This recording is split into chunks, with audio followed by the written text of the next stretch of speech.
So welcome everybody to the first of our stupid questions series with the Northeast IPM group. And in my usual kind of way, even though this is an IPM group, I decided to start things off with a meeting about thinning. But hopefully a lot of you all do take questions about crop load management. So we had someone submit a few questions about precision crop load management, what growers are doing right now, and where we recommend them moving to in the future. So we're joined by a couple experts in the field today. We got John Clements from the University of Massachusetts, got Anna Wallace from Michigan State University, soon to be returning to Cornell, and Craig Kulke from the Lake Ontario Fruit Team. And for those of you that are new to this group, we're very conversational here. I've got a couple bullet points that I'd like to ask them, but again, it is very conversational. So also feel free to jump in if you have any follow-up questions as we get rolling here. So I was thinking for this meeting, maybe what we ought to do to start with is just defining, what do you consider to be precision crop load management? We see that term get thrown around a lot. Why don't we go ahead and start with that? Anybody want to tackle that definition for us? John, I know you're biting to do it. No, I'm not really. Anna's really the expert. So the thing is, I get caught up in Terrence Robinson's work and stuff out in Western New York. That's a wholesale industry where precision crop load management is, I think, more important, just because of the value of larger apples, especially stuff like Gala. But I've always been, I mean, I'm a horticulturist. In my nature, that's my primary interest. And I've been working with thinning and stuff, chemicals, and a lot over the years, but really don't, to step back, I've been thinking more about this and what really might be my goal in New England with the smaller growers is more just doing crop load management to prevent biennial bearing, like in honeycrisp. So, paying more attention to what the right crop is every year. When we're selling apples for, $4 a pound at the farmer's market, yeah, every apple makes a difference. But, whether an apple is, a 3.5-inch apple or a 2 3/4-inch apple, it's not, the profitability equation is not so great. The other thing I've also found out that it's very hard to get growers, especially these smaller growers that are basically one family orchards and stuff, and they're doing other things during the thinning season, whether it's planting pumpkins or getting a strawberry fields ready. It's awful hard to get them interested in this topic. So I'm a little, to be blunt, jaded and not sure where I want to head from here on out. So I just briefly I don't want to monopolize. I do think there's technologies coming along, and I think Anna or Craig might address that better than me. They will hopefully make this a lot easier and simpler. I have been, I want to talk, we'll get to the apps a little bit, the smartphone apps, because I do want to mention them briefly. That's my take. All right, Anna, do you want to tackle that question? What precision crop load management means to you and growers in Michigan? Yeah, I can add on to what John said. It's funny that you say I'm the expert. I'm a pathologist most recently, but the past few years I've been doing some pretty intensive thinning work and precision crop load management. So I do think I'm specialized in that at this point. John is the one that has the recipe on it though, so I don't know if you want to plug that. He's done a really nice job outlining what precision crop load management looks like in apples. Yeah, I mean, I can do that after maybe you guys just kind of get done, but. Yeah, sure. My definition is anything that involves some kind of counting or measuring. Coming from a pathology background into thinning, it has this reputation of being a black box in these PGRs that we use. And so any type of quantification that we can do to use data to make decisions instead of a feel. I walk around in orchards with people all the time and they look at the crop and they go, yeah, I think those fruitlets are going to stay on. I think I knocked some off. I think I'll put another application on. And so this is just an opportunity for us to use data to make informed decisions. If you look at Terrence Robinson's model of precision thinning, you start with pruning. That's the first thing. You count buds. You evaluate if they're floral or vegetative. You do a quick calculation of your target crop load, and then you prune to that crop load and leave some excess buds for insurance. Then during the chemical thinning window, you are making applications. You're doing that based on a model that is giving you information about the weather. And so that is incorporated into rate adjustments and timing to pick the best window. Then you're measuring fruitlets so you can determine how many you're growing, how many you're going to persist herb size, and then potentially making subsequent applications based on that information. And then you follow up with hand thinning based on what your target crop is and what fruit you've actually set after that June drop period. Did I miss anything in there? So that's how I've talked to people about it. A lot of people have done that in Michigan. I mean, people have gone out with the calipers, they've measured hundreds and hundreds of fruitlets. They say it gives them a really great idea. It informs their thinning decisions.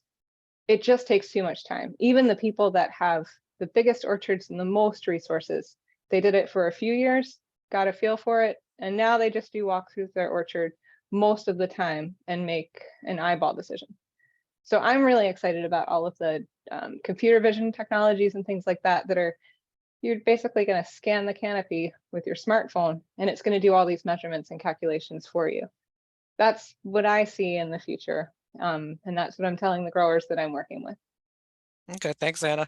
Craig, do you want to add on to any of that for what you're I don't seeing have in your part of New much to York? thanks. Yeah, I don't have too much to add. I mean, Mario is also kind of leading the charge, more so than me, but I've been involved in it big time too. I echo everything that Anna says. We do have, when Terrence was introducing the precision crop load thinning and we were making the caliper measurements, we started in like 2013 and he kind of modified the spreadsheet, made it easier. There was apps that would help.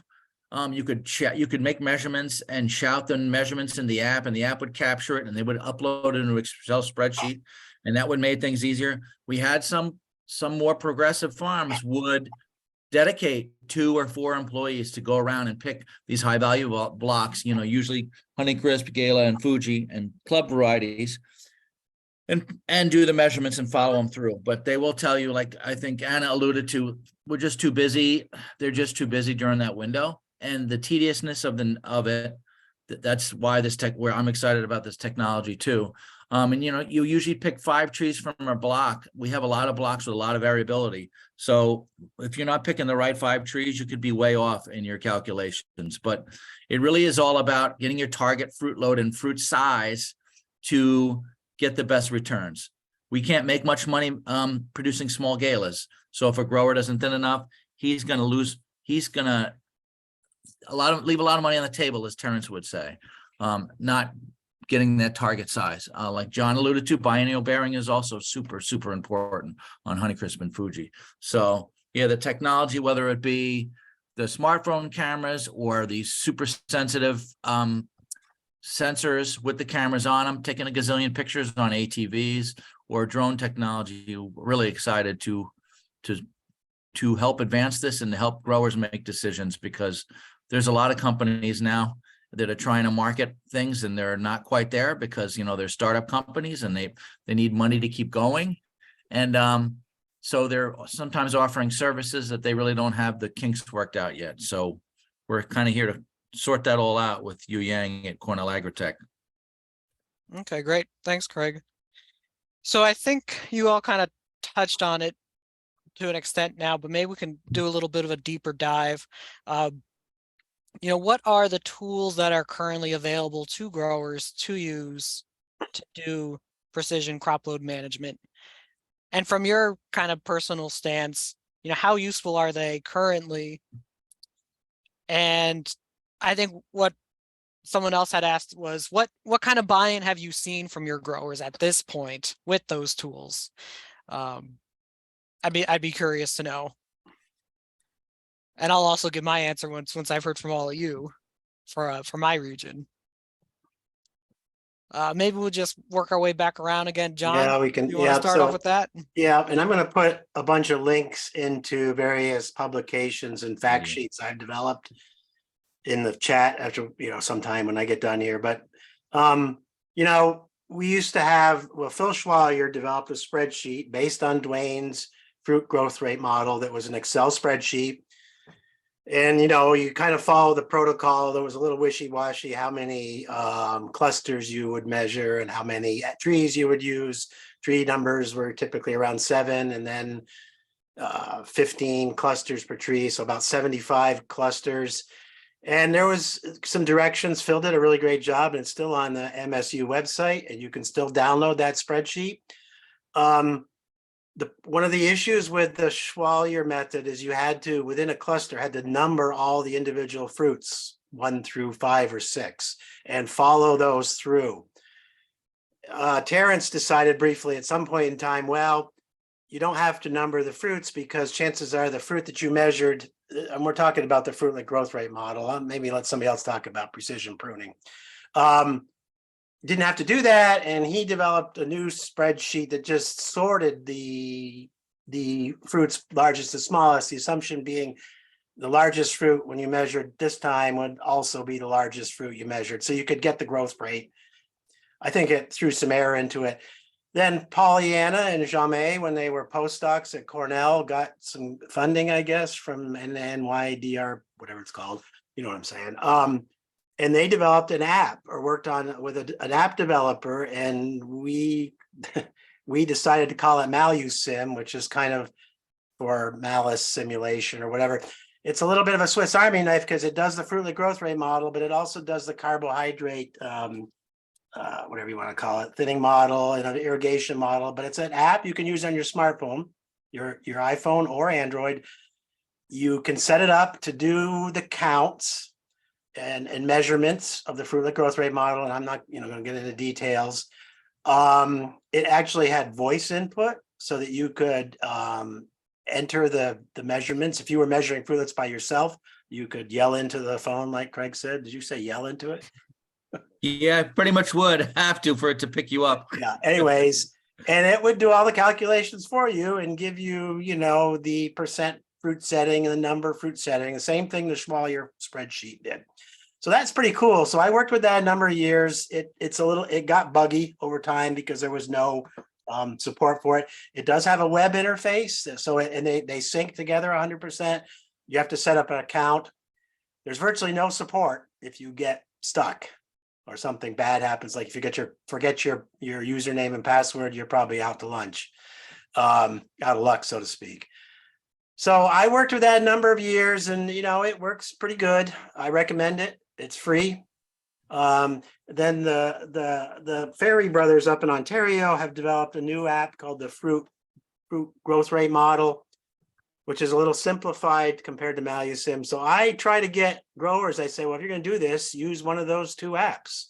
You do have to, though, and I've got a fact sheet on how to use the MaluSim app. I just wrote up a blog post on the fruit growth model app. There's always some prep work that has to go into them. You have to be, I also have this quote unquote recipe, how to do the fruitless growth rate model with step-by-step instructions, what you need to buy to do it. You got how do you measure, how to mark the clusters. It's a recipe.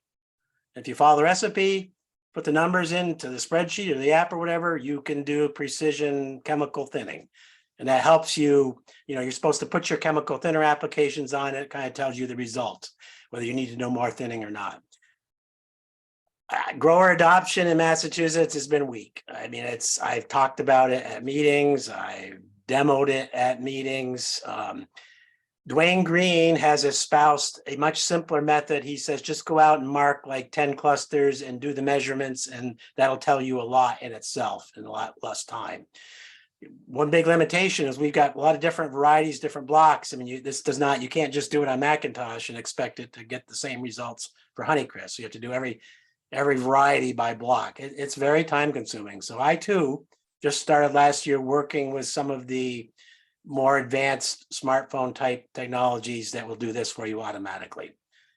I probably said enough. I'll put all my links in the chat if anybody, and I don't know if you're going to send like an email out later with a summary, Mike, but I'm looking at the people on it. These people probably aren't terribly interested in this.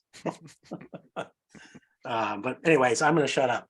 And I'll put those links to all my publications in the chat that tell you how to do it. All right, thanks, John. Anna, how about in Michigan? You said it sounds like you got some buy-in, but I'm curious to know, to what extent are people using the fruit growth rate model? Yeah, that's a good question. I think John did a good job outlining the tools that are available. Your recipe, I actually used that in a little training that I did. I had volunteers come from farms if they wanted to learn, and we found that pretty useful. So thanks for that. A lot of the adoption and buy-in has come from Phil's hard work. He had intensive training sessions and has really strong relationships with some of the farmers here. And so I've continued that, visiting with individuals that have questions and helping them walk through the process. I already said it seems like people tried it for a few years. They thought it was helpful, but it just took too much time. So adoption has been maybe higher here where we have larger, more wholesale type commercial farms, where they have more resources and more people. They can have somebody on the farm run out and take measurements repeatedly. They're not stretched as thin, but it's still an industry of 500 family farms. These guys are stretched pretty thin during the thinning season. And so adoption is pretty low here, I would say too. Their favorite thing to do is to call extension and ask, what do the models say? What should I do? And like John said, there's so much variability between block to block, even from the top of the canopy to the bottom of the canopy. So I have heard some people like, should we do this on the bottom and on the top? And I'm like, yeah, if you want to take more measurements, that would be more precise. It's definitely different, but they're, barely able to do one block, So adoption is generally pretty low, but they do see the value in it. Craig, how about in Western New York? Yeah, like I alluded to earlier, and like Anna said, early on, we had more adoption, I think, and then just the tediousness and even people can get the counts wrong. So when you're trying to do the counts in the beginning to see what your starting bud load is, you could have 3 different people and you could be off by 20-30%. So that kind of has discouraged folks too. I know of one large farm that's using it pretty religiously on multiple blocks of Snapdragon and Honeycrisp and Gala.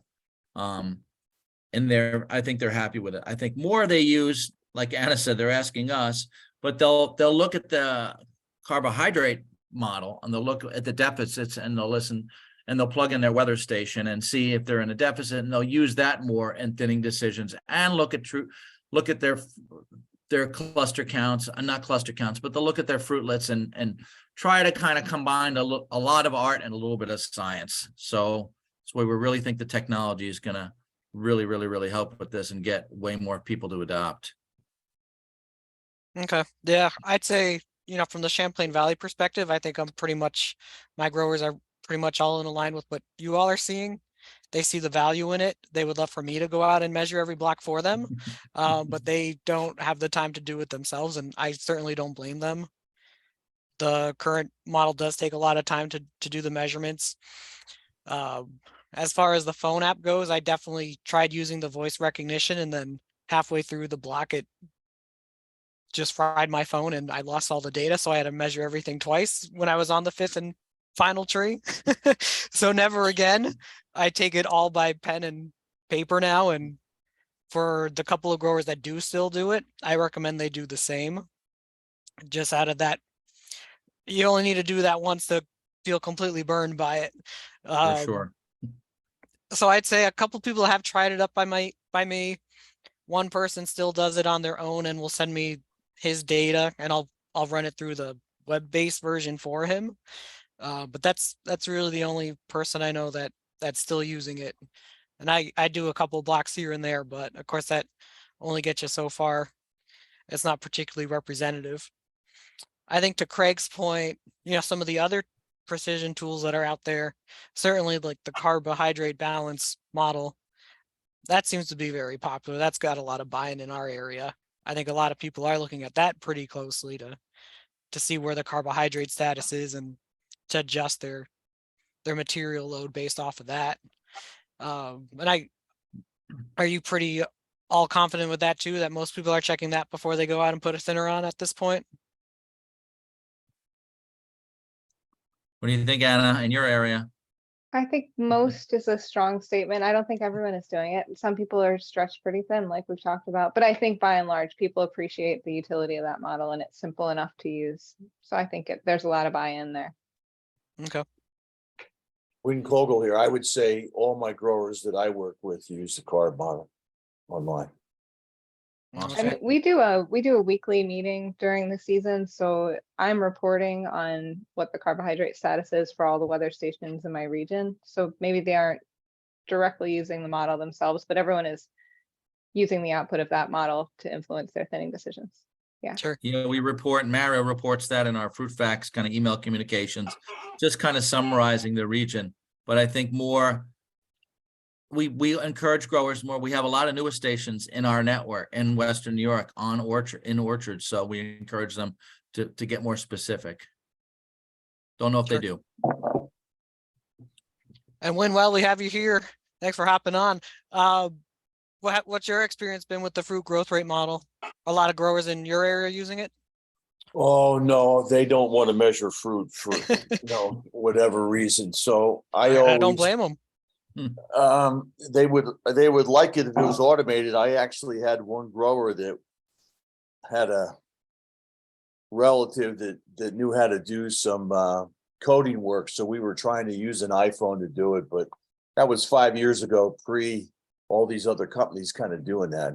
So if he had an automated system where you could scan it, do it, and punch it in, it'd be great. Then we'd have some buy-in.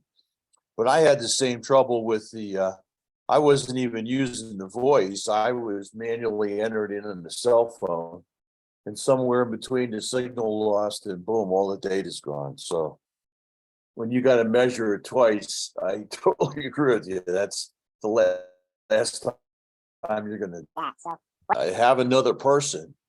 And I don't even use the cell phone anymore. I just bring my spreadsheet on a laptop, set it on a short or type it in as a measure, and it goes really sweet that we can back it out. So that's much more to me than taking the chance on losing the data with the system we have now. Sure. Thanks, Win. Also, I'm just looking at the chat box. Yeah. I see Michelle put in there that she has an app that saves data entry.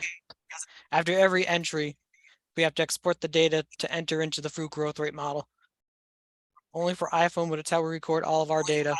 That's great to hear, Michelle. Yeah. I'll have to take a look at that one. I'm not sure who Pete Nelson is. Did you see? I did, yeah. I'm gonna get back to that, Pete. Okay, I think go we're ahead. gonna Yeah. talk about future stuff in Yep. a little bit. Before we do move into that, though, I did also want to check with you all, since I've been using it for the last couple of years, the pollen tube growth model, using that for timing caustic thinners. Has anyone been working with that lately? Or I'm also just curious to know what grower buy into that one has been, because I think similarly in my area, we know it can be useful, but buy-in's been pretty low because of the amount of work it takes. I would just say the same for Western New York. We were excited in the beginning. We showed people how to do it, collecting the flowers, all that fun stuff. I think very few people are doing it. They want to do it. They'll do it if you can get them an average style length that they can plug in. Some more might do that, but just the act of collecting 50 or 100 flowers, it's really tough to get people to do it. But we have had good results on some farms. But I think more farms are just doing it either 20, 80% bloom, that type of thing, or they're using other thinners that bloom like NAA.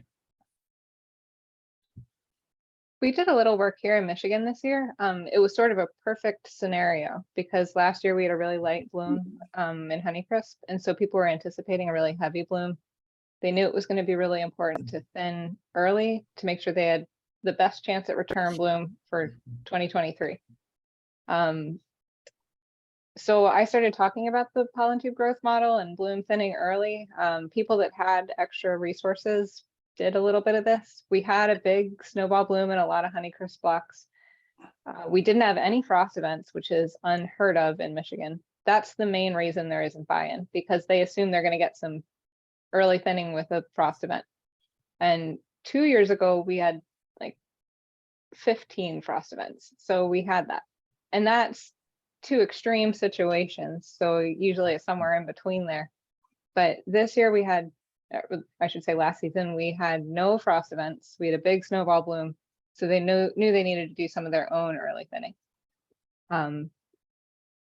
The quotes that I have gathered from people, it's you have to sort of camp out in your orchard, especially if it's warm during bloom, because starting the clock is the first thing you do. You count all the blossoms and figure out, well, you figure out what your target crop is, and then you start the clock when that number of blossoms is open. And Mike, I know you've done this too, and it can be within an hour that happens, and you start that clock, and then you wait for those target crop to set, and then you put a thinning application on.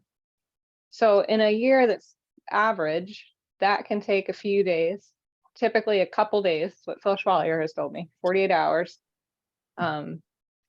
This year it was a couple of hours. We had like 85-degree temperatures during bloom. It was kind of a flash snowball bloom.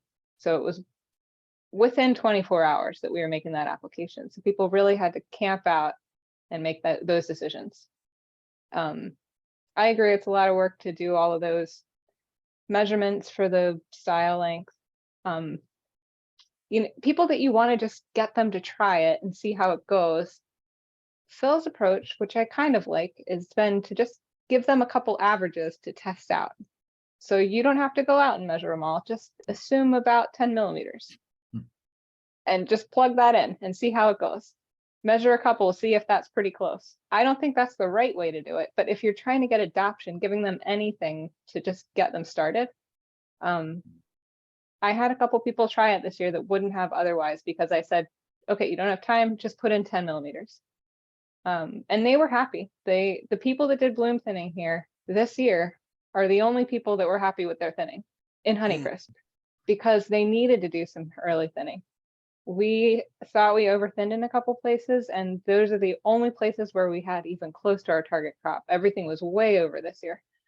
So I think they saw the utility of it this year. I think in future seasons, we're probably going to have more frost in the future, and it's going to be a low bloom this year in response to last year. So I don't expect anybody to do it this coming year, but maybe next year. So Yeah, I agree with you, Anna, especially the perfect year scenario. I feel like it works when you have the perfect year, but it's hard to find that perfect year increasingly. This year I had the least perfect year. We did tight cluster to full bloom in 2 days, and I got rained on for both of the timings of my application. So I had to put things on way too early. So, you know, if I were a commercial grower this year, I think I would have had my ammonium thiosulfate just sitting there, and I'd be going out with NAA anyway, even after doing all that measuring. So it was kind of just a tough year for me doing the research on it. So I don't know how a commercial grower would have responded with it. And the sprays too, you know, putting on the second spray to make sure the laterals aren't fertilized. You sometimes it's too fast after the first, or then you got to put on 2, sometimes 3 sprays. And you know, the model will say you should spray it 11 o'clock at night. And then if you look at the model on 6 in the morning, you know, you can already get past what you need. But Right. that's another thing. It's just the number of sprays. And like you said, the conditions. I mean, I've had one year with a grower, we had perfect conditions. He got both sprays on. He had a good pedal fall spray on. He didn't need to do any hand thinning. He didn't need to put 8 to 12 millimeter spray on. Other times you can't get the sprays on, like you said. All right. And it's really tough doing the 3 sprays like we needed this year when it's rainy at bloom, and you're also trying to get strep sprays on back to back to back. Right. So I find that to be particularly challenging when we're using these caustic materials for bloom thinning with the pollen tube growth model. So before we move on to what's coming down the pipeline, I just want to pause and double check the chat box. And if anybody has any other questions about, you know, what models we've already discussed, if anybody wants any clarification, please go ahead. Feel free to unmute yourself and ask any of our guests today. I would I'm not going to get any growers to do that either.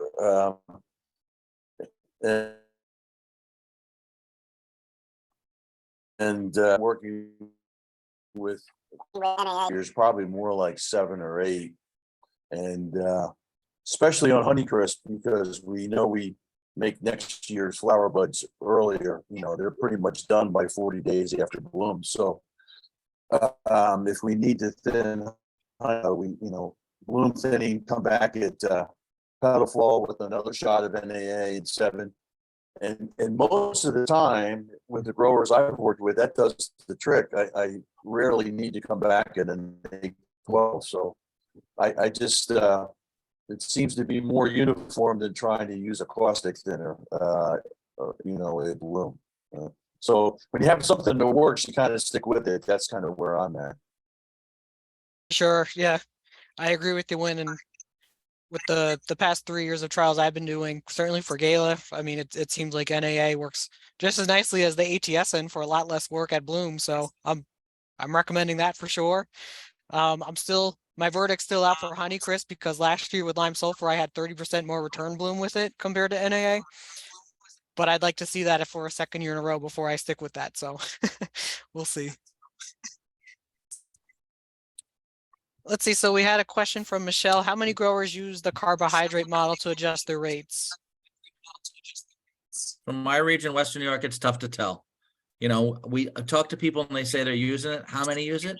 I don't know. They might just read our emails and say, oh, wow, we're in a deficit, back off on your chemicals by 30%. It's really tough. But I think the ones that have weather stations near them are probably using them more. Yeah, the growers I talk to in my region, I think are in a pretty similar boat. I think they're looking at it and they're probably making some small adjustments based off of it. And then they're also looking at our emails, and if we're warning that there's a huge deficit, then they're probably backing off. What about in Michigan and Massachusetts? Pretty similar. Yeah, I think the more savvy growers definitely pay attention to it, and it's kind of confirms what you might be thinking too. If it's sunny and cool, it's going to be harder to thin. If it's warm and cloudy, it's probably going to be easier to thin. So it's just extra advice, but I think for Anua, it's one of the most used models. Not to malign the entomologists and pathologists, but scab is, I think in Massachusetts, scab and fire blight and the carbohydrate thinning model are the most used. Okay, that's good to know. I agree, John. I get the sense that a lot of the growers really enjoy using that model and get extra information about it. The thing that I was going to comment about is that I feel like one of the questions which people have alluded to a little bit is the variability within and between blocks, and I just feel like that's one of the real barriers to for there are various attempts have been made to rope me into doing this, and I feel like no, I'm too busy at petal fall to get into that. But I think one of the things that I'd certainly find very puzzling is how to make a decision about what variety, what block, how much time to spend on that kind of activity. So I just wanted to make that comment. Yeah, definitely. I think go ahead, Win.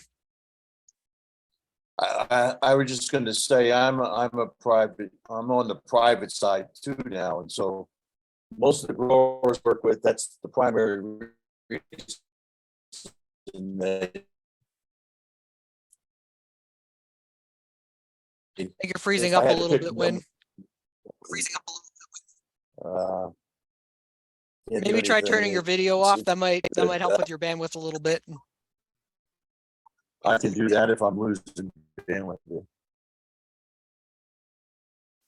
What I do when I'm doing my work is I focus on the big three: Honeycrisp, Fuji, and Gala. Don't waste your time on Macintosh. Don't waste your time on Zestar. Yeah, especially don't waste your time on Cortland's. No, I just focus on those three because I think those give you the most bang for the buck for the work you're doing on it. Macintosh will come back most all the time every year, but those three are just the ones that I recommend. That's the same in Michigan. We focus on Honeycrisp, Fuji, Macintosh. or Honeycrisp Fujigala, and the only reason I pay attention to Macintosh is because such good historical records have been kept on it. There's still a pretty good volume of fruit that is produced. And it's a little bit earlier, so it can sometimes give me an indication, like a couple days, than those other three. So generally, I just focus on the big three too. Yep. All right. So with that in mind, I think maybe we can pivot now and talk about what's new, what's coming down the line. So, what tools are you excited about, and which ones do you think are going to make a lot of these processes a lot easier for your growers? I don't know who wants to start off with this one. Maybe go to Craig. What's out there, and what are you going to be recommending to growers this year and in the next 5 years, you think? Well, if we can't hear you right now, Craig. Maybe we could start by addressing Pete's question in the chat. I think that's like the lowest tech new solution that's happening. Oh, yep. Pete Good Nelson reminder. is a consultant in Northern Michigan. So I know, Pete, good to see you, or see you in the chat. So Todd Einhorn has this method of collecting fruitlets. And so it's very similar to the fruit growth rate model measuring with calipers, but instead of repeated measures on the same fruitlets, it's a population approach. So you're just assuming that the overall population of fruitlets is the same as the individual fruitlets. So he's collecting a larger volume of fruit, but he's harvesting them and weighing them. And you do that at the same time points, like 3 and 7 days after a thinning application, and see how the growth rate is changing overall of that population, and use that to predict what percentage of the population is going to persist on the tree and which percentage is going to thin off or upsize. And then you make the same kind of thinning decision based on that, whether you've reached your target crop or whether you need to make an additional thinning application to reduce it further. That has been tested on farms in a lot of locations, and I think the big 3 varieties that we were talking about in Michigan, and it's been very accurate. Everyone that used it this year worked really closely with Todd, and I don't have all that data, but he did report on it at one of our field days this year, and it was really accurate. I don't have a percentage or a number, I'm sorry, but we do think it's really consistent with what the fruit growth rate model caliper measurements are doing. So a lot quicker than measuring, just harvesting fruitlets, but you've got to weigh them on a scale. I understand that scale has to be pretty precise. So it's like around it's a more expensive scale. You can't go to like Home Depot and buy one. But if you're willing to make that nominal investment, you can do it on your own farm. And I think that Todd has created a spreadsheet. You just are able to measure and auto-populate that spreadsheet that does the calculations for you. It's very simple. Unfortunately, I haven't used that, so I can't speak from direct experience, just what he's reported at field days, like I said. Okay, great. Anna, do you have a sense for the time savings with that relative to doing the full fruit growth rate model? I can think about it in my head really quick, how long it takes to harvest 100 fruitlets versus measuring. Like a quick walkthrough, it can take an hour sometimes to measure all of the fruitlets that are tagged. And a walkthrough and harvesting fruitlets is just a few minutes. So it's the time to drive to the location is really the limiting factor. Okay. Yeah, that sounds much nicer, and as far as getting grower buy-in, that sounds a lot more likely. You do have to weigh them on the scale, but you're not writing down the measurements. Like the scale is automatically recording that for you, is what I understand. So the tediousness of recording and inputting the data is removed also, and that's a really big step too. Okay, so it's like the scale itself is a USB or Bluetooth connected to the spreadsheet? Exactly. Okay. That's and you can reach out to Todd Einhorn if you want to try that this year. He's really excited to have more collaborators. Okay, great. That's good to know.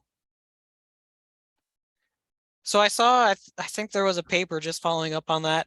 You said you still need to do 2 measurements. Is there an effort to try to get it down to 1 measurement, or is it still 2 at this point? It's still 2. The rationale is you're seeing how much the growth is changing. So you still have to see whether the fruit are growing greater than 50% of the average growth rate, right?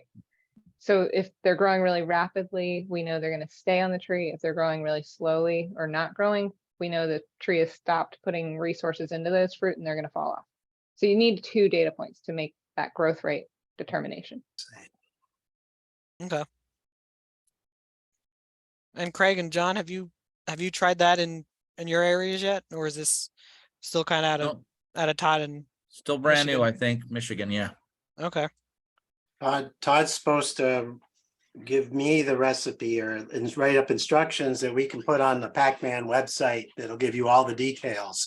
The scale is like $400. It's not because it's a very Yeah. accurate scale. But he's supposed to supply the spreadsheet and the scale specifications so you could do it. Frankly, I don't see it saving a lot of time, although I may rather sit in my office in the air conditioning and weigh fruits than stand up on a ladder and measure them. But Right. I don't see a huge time savings in it. But one advantage, it's based on the growth rate. It's like sampling a bigger population of fruits though. So I think it could be more accurate because than the smaller set of apples we measure. So I think that's part of it. But we'll see. Hopefully he'll get that to us and we can all use it this year. Sure. Yeah, that's really exciting. I'd like to try that out too at some point.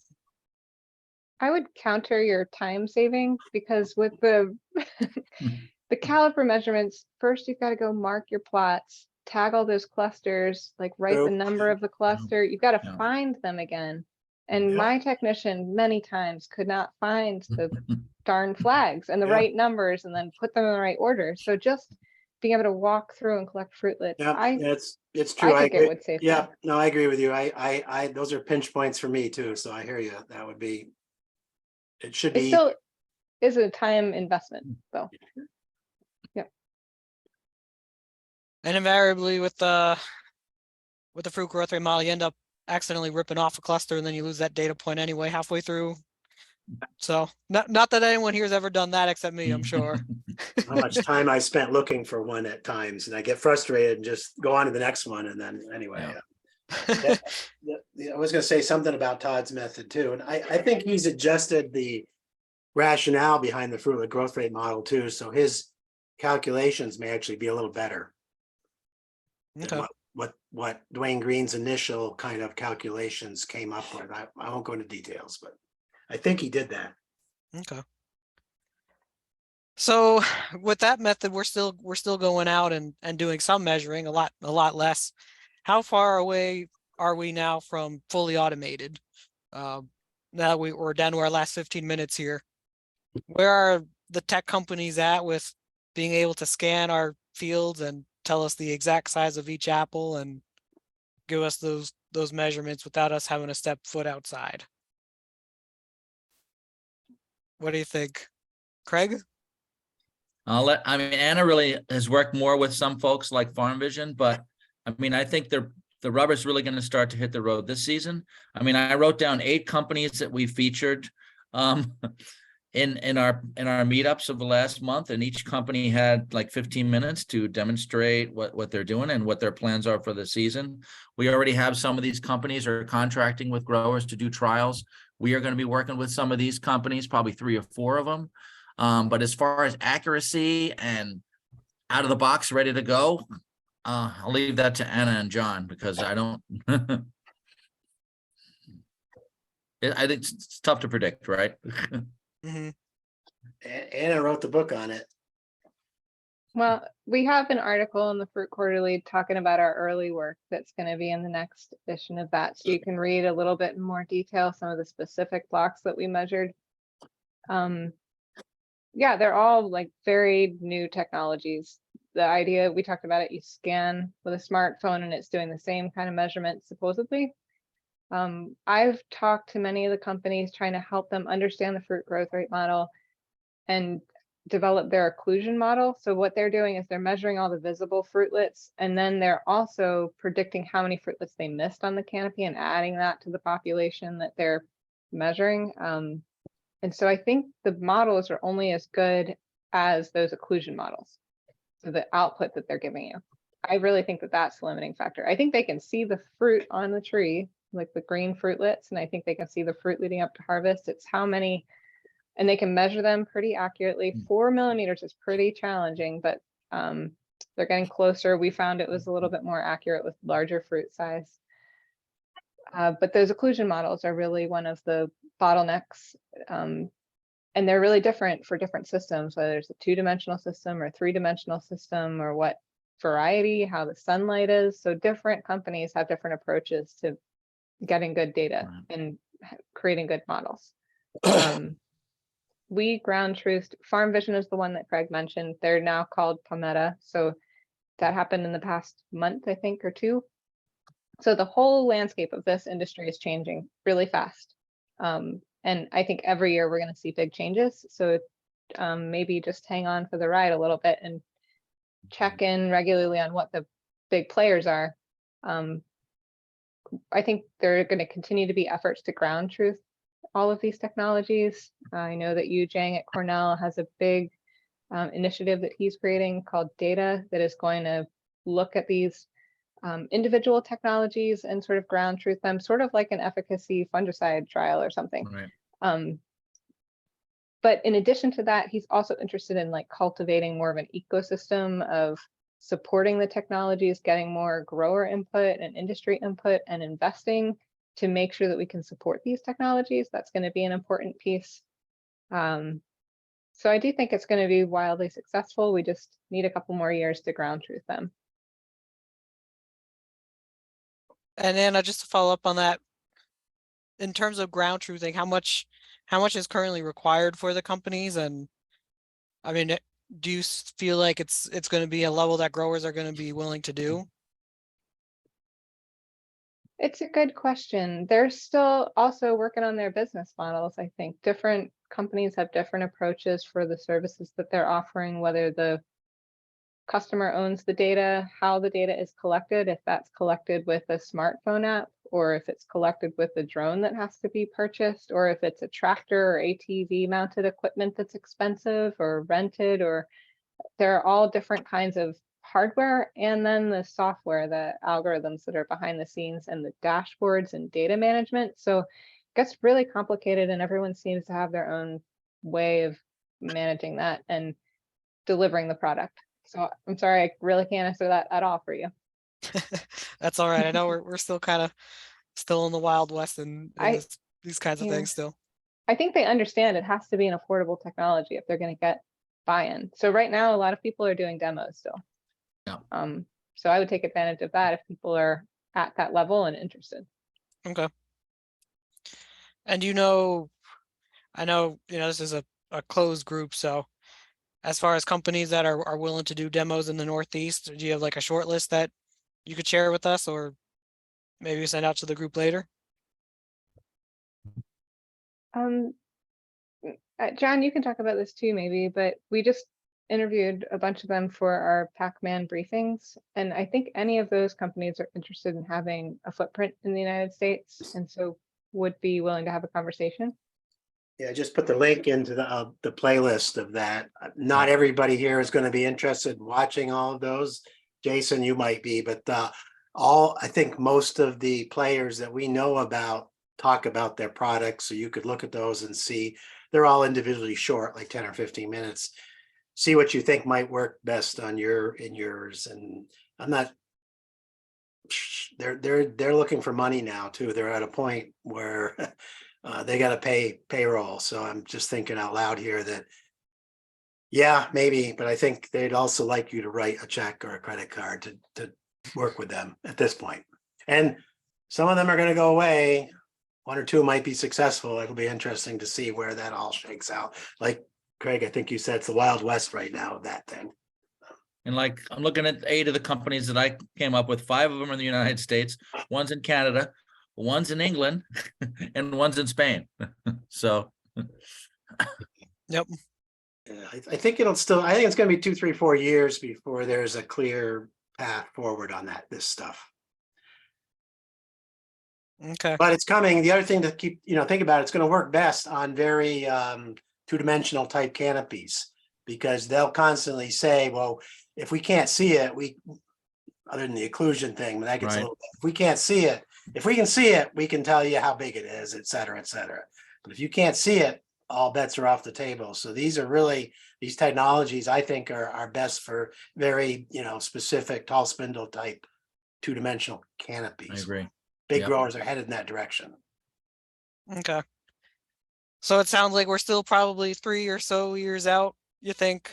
But growers should know that it probably is coming, and in the meantime, they can start prepping their orchards to get them to that 2D to facilitate it in the future. I would recommend it. Yes. Yeah. Robot ready plantings. All right. Well, we're down to our last 7 minutes or so. So I should probably stop talking and would just like to reiterate, if anybody has any remaining questions for any of our speakers, please go ahead and unmute yourself and feel free to ask.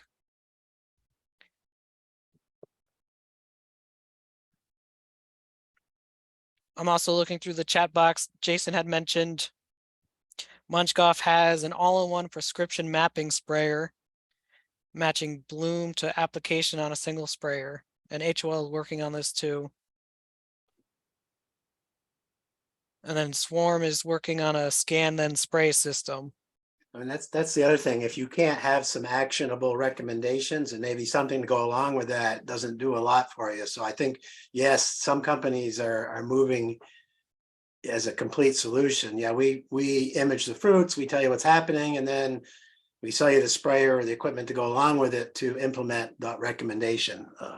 Because I think that's kind of where we're seeing some of this stuff headed too. I agree, John. Jason speaking. It's the big holdup isn't that they can't see things. The big holdup is they have to stitch and process it quickly enough for it to be, pertinent. Hey, we'll scan all your trees. We'll be back in a week and a half.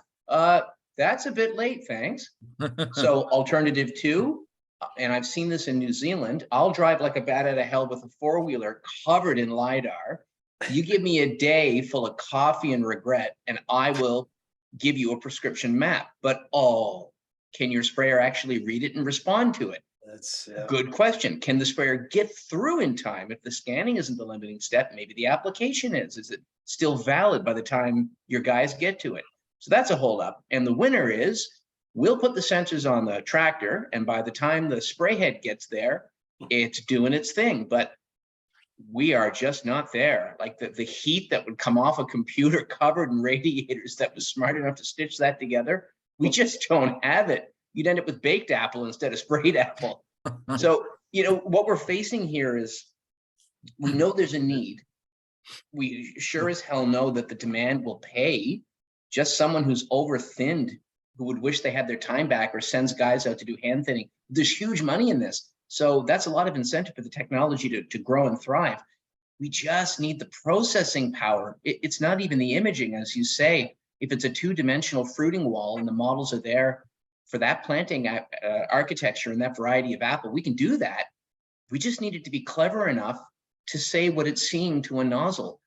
I think Michael's right. I'm optimistic. 3 years, we're going to have these on the ground functioning the way I've seen some of the ag robotics in Ontario are starting to limp their way through fields. It's not pretty, but they're functioning, and we're just sort of working out the kinks. I didn't know. Erica told me about this Munchkoff sprayer. Funny, I got to go online to talk to Erica, who's in the office right next to me. But I really want to learn more about that, because as far as I know, Munchkoff has not been a big leader in sprayers in the world in recent years. And I was really surprised to hear this come from their neck of the woods. So if anyone hears anything. One of our speakers, I'm sorry, it's Lagasse, right, Craig? Legacy. One of our Legacy. speakers is partnering with Munchkoff in that arena there, Jason. So you might want to go look at that particular recording. I will. Thanks for the link. Yeah, I worked with them a little bit this year. They partnered with Aria Imaging, is one of the companies that's doing the scanning. They have a drone flight, so they map orchard variability and attribute it to a tree by tree basis. That's what a lot of these companies are doing. We barely even talked about orchard variation and precision prescription applications is kind of what we're calling it in the area that I'm working. But this is a whole new process we have to push these technologies through too. Like we created these maps, and then the company Aria is out of the Netherlands, and like the map was off 3 feet based on their GPS and technology. And we couldn't figure it out, but it was something to do with the infrastructure in our different countries. So like we're still Oh, a pushing them through translation those issue. things. Mhm.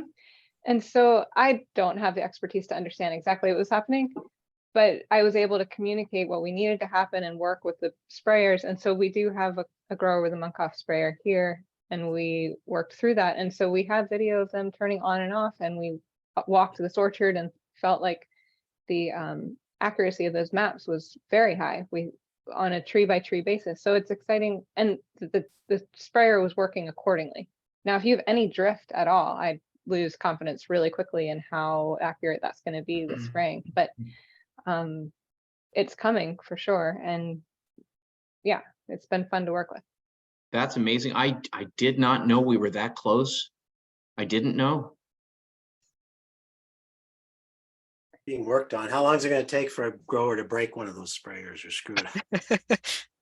Oh, you don't even want to know. I know. I've seen such remarkable technology die on the vine just because it's so complicated and so delicate in its first versions, its first working versions, that the grower just throws their hands up and says, screw it. It's too complicated and too delicate, and I simply don't have the time. I've seen growers that I respect, large growers with fabulous technology that just sits under a tarp. I don't have time to learn this. I don't have time to figure out its little picadillos, and I just can't do it. Either I plug it in and it goes, or I'm out, and that's a risk. And some Well, of the those, growers- some of those tech companies are looking there. That's one of their selling points. They're trying to go in that direction. But go ahead, Anna. I was just going to say the growers that we worked with were patient because they also farm half row crops. And so they've been through this technology hurdle already, because row crops are light years ahead of us on this precision and prescription applications, because it's a one-dimensional system, right? So these guys knew it was coming, and they were willing to work through all the hurdles. I was so surprised how many times we called their tech support and like had to get on the right time zone. It was a lot of work, but people are working through it. So they see That's the a value. great point, Anna. The field croppers are ahead, but the nut that you're trying to crack requires cameras. The nut that was cracked quite readily in field sprayers was green on brown. So that's a wavelength. That's a color differentiation. And admittedly, there's a sensor right on the boom or slightly preceding it. So there's a real quick turnaround. There's no mapping required. I saw it turn on this nozzle, and that's very likely the way we're going to go. But for thinning, it's trickier. Like, you have to recognize what a bloom looks like, not just the color that it is relative to what's in the background. That's what takes all the processing. That's what takes all the time. And that's why there's a lot we can learn from the field croppers, but we are still in early days of crop identification and weed ID, just as we are with identifying what's a flower and what's a moth. Yeah, certainly a lot. I'm certainly no computer scientist. I hope to never be one. It's amazing what they're able to do with all the different machine learning at this point. Certainly, yeah, the data processing is, I agree, it's going to be a bottleneck, but it looks like the companies are making strong headway. So definitely interesting to see where things shake out. All right, well, I see we're at 1 o'clock. I'm sure other people have other Zoom meetings to get to, so I don't want to hold anybody up, but I'd like to thank all of our speakers for joining us today, for teaching us all about precision crop load management, and thank you all everyone in the audience for joining us too. I believe we're going to be back. Janet, feel free to jump in if I'm wrong. I think next Wednesday we have our next session, or it might be the Wednesday after that. I think it's this coming Wednesday, the 15th. Yeah. All right, and our topic for that one again is? I have no idea. Miriam, are you there still? I don't remember what's coming up. All right, well, we have another one on. The southern leaf blight, maybe. I think southern leaf blight might be the next one. That sounds about right. It's definitely a Miriam topic, and that was one of her too. So we'll go with that. But next time we'll actually do some pest management talk. But thanks again, everybody, and we'll catch you next time. Thanks, Thanks, Mike. Mike. Thanks, everybody. Yep. Bye. Yeah, thank you guys for putting these together. They're really awesome. Appreciate it. Thanks.